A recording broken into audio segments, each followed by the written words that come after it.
గుంటూరు జిల్లా ప్రతిపాడు మండలం ప్రతిపాడు గ్రామంలోని సిహెచ్సి హాస్పిటల్లో మెరుగైన సేవలను అందిస్తున్నట్టు డీసీహెచ్ రంగారావు తెలియజేశారు. డాక్టర్లు అందుబాటులో ఉన్నారా లేరా, ప్రజలకు మెరుగైన సేవలు అందిస్తున్నారా లేదా అని ఆరా తీశారు. ప్రజలందరూ ఈ అవకాశాన్ని సద్వినియోగపరుచుకోవాలని డీసీహెచ్ బివి రంగారావు తెలియజేశారు. ఈ కార్యక్రమంలో hospital management committee member Ponakala Subrahmanyam, doctors, hospital సిబ్బంది తదితరులు పాల్గొన్నారు.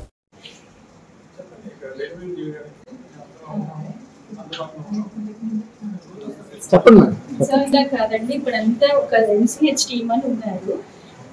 గైనకాలజిస్ట్, ఎనెస్టిస్ట్, పీడియాట్రిషియన్స్ లేరు. సో ముగ్గురు టీం ఉన్నామండి. అందరం కూడా బాగా చేసేవాళ్ళము. సో సిజేరియన్ సెక్షన్స్ కూడా చేస్తున్నాం. లాస్ట్ ఇయర్ డిసెంబర్ నుంచి స్టార్ట్ చేసాం ఫస్ట్ కేసు. అప్పటి నుంచి ఇక్కడైతే అందరికీ కౌన్సిల్ చేస్తున్నాం, కానీ అందరూ కూడా విల్లింగ్ అవ్వట్లేదు. సో మీ ద్వారా ఏంటి అంటే ఇంకా ఎక్కువ మీడియా అంటే ప్రజల్లోకి వెళ్ళి ఇంకా ఎక్కువ కేసులు వచ్చేలాగా ట్రై చేస్తే, అంటే గుంటూరు వెళ్ళి ఇబ్బంది పడడం అంతా కాకుండా ఇక్కడే వాళ్ళకి దగ్గరలో యాక్సెసిబుల్ గా అన్ని చేయడానికి రెడీ ఉన్నాము. సార్ కొత్త డీసీహెచ్ సార్ వచ్చినప్పటి నుంచి సార్ సహకారం చాలా సపోర్ట్ చేస్తారు మాకు. అంటే మీకు ఏమొచ్చినా కూడా మేము సపోర్ట్ చేస్తాము అన్న ధైర్యం ఇవ్వడం వల్ల మేము ఎలాంటి కేసు అయినా ఇక్కడ చేయడానికి రెడీ అయి ఉన్నాము. సో ఏం కేసెస్ ఉన్నా కూడా అన్ని ఇక్కడికి తీసుకురండి. అన్ని సిజేరియన్ అయితే నార్మల్ అయినా సిజేరియన్ అయినా ఏదైనా చేయడానికి రెడీ ఉన్నాము. నా పేరు డాక్టర్ బివి రంగారావు, డిసిహెచ్ఎస్ గుంటూరు.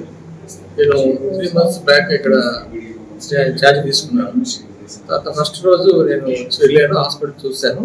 మళ్ళీ ఇప్పుడు ఇవాళ మన డాక్టర్స్, గైనకాలజిస్ట్ డాక్టర్స్ ఇక్కడ ఆపరేషన్ చేస్తున్నాము అని చెప్పడం జరిగింది. అందువల్ల నేను వెంటనే అది రియలా కాదా తెలుసుకుందామని చెప్పేసి సర్ప్రైజ్గా వచ్చాను. వచ్చిన తర్వాత మీకు మీడియా మిత్రులందరికీ ఇన్వైట్ చేయమని చెప్పాను. ఎందుకంటే ఇక్కడ ఉన్న విషయాలన్నీ కూడా చర్చించి తెలుసుకోవాలని చెప్పేసి ఉద్దేశంతో ఈ సమావేశాన్ని ఏర్పాటు చేయడం జరిగింది. నేను వచ్చిన తర్వాత మొత్తం న్యూ బిల్డింగ్ మొత్తం తిరిగానండి. దాదాపు 90% వర్క్ అయిపోయి ఉంది. అది చిన్న చిన్న ప్రాబ్లమ్స్, లీకేజ్ ప్రాబ్లమ్స్ ఉన్నాయన్నారు. నేను ఆల్రెడీ ఏపీఎంఐసిడిసి గారి దృష్టికి తీసుకెళ్ళడం జరిగింది. అలాగే మన హానరబుల్ ఎమ్మెల్యే గారు, చైర్మన్ హెచ్డిఎస్ వాళ్ళు కూడా మన హానరబుల్ ఎల్కమేష్ గారి దృష్టికి కూడా తీసుకెళ్లారు. విత్ ఇన్ మాక్సిమం 3 months లోపల కంప్లీట్ గా బిల్డింగ్ హ్యాండ్ ఓవర్ చేస్తామని చెప్తున్నారు. తర్వాత వచ్చేసి ఆ బిల్డింగ్ పూర్తి అయితే